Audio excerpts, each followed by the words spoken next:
Il y a comme un air de fête au sein de l'EHPAD associatif de la Sainte Famille à Sainte-Gemme-la-Plaine.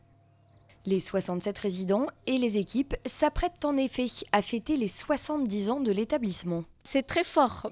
D'abord, c'est un vrai événement festif. Après la période qu'on a vécue, c'est vraiment un tel plaisir, une telle joie de tous se mobiliser pour pouvoir organiser cet événement.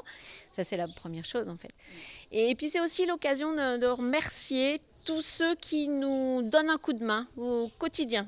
Défilés de mode, spectacles d'escrime, chants d'enfants, ici les animations s'enchaînent autour de ce 70e anniversaire. Pour y associer les résidents, plusieurs artistes sont venus travailler avec eux depuis plusieurs semaines. Aujourd'hui, Maxime Pateau est venu accrocher le résultat de son travail autour de la nature. Un travail original et surprenant qui avait suscité la curiosité d'une vingtaine de résidents qui s'étaient prêtés au jeu de la photo. Quand je suis venu faire les photos, j'ai ramené ma grosse tente opaque noire. Et donc déjà, il fallait avoir le courage de rentrer dans la tente avec quelqu'un qu'on ne connaît pas dans le noir. Donc une fois qu'ils ont fait ça, qu'ils ont réussi à faire ça, moi ce que je demande aux gens, c'est simplement de choisir une feuille et de ne pas bouger. Est-ce que vous trouvez que c'est votre meilleur profil ? Alors ça, je n'en sais rien, mais c'est un résultat qui est positif.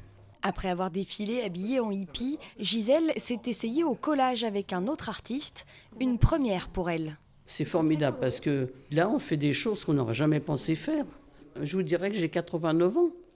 Il y a 89 ans, je refais mon apprentissage. Mais jusqu'où ils vont m'emmener ? Visiblement, plus loin encore qu'elle ne l'aurait imaginé, car à la suite du défilé de mode, Gisèle, qui a du mal à marcher, s'était mise à danser. Donc j'ai dû développer l'hormone du plaisir.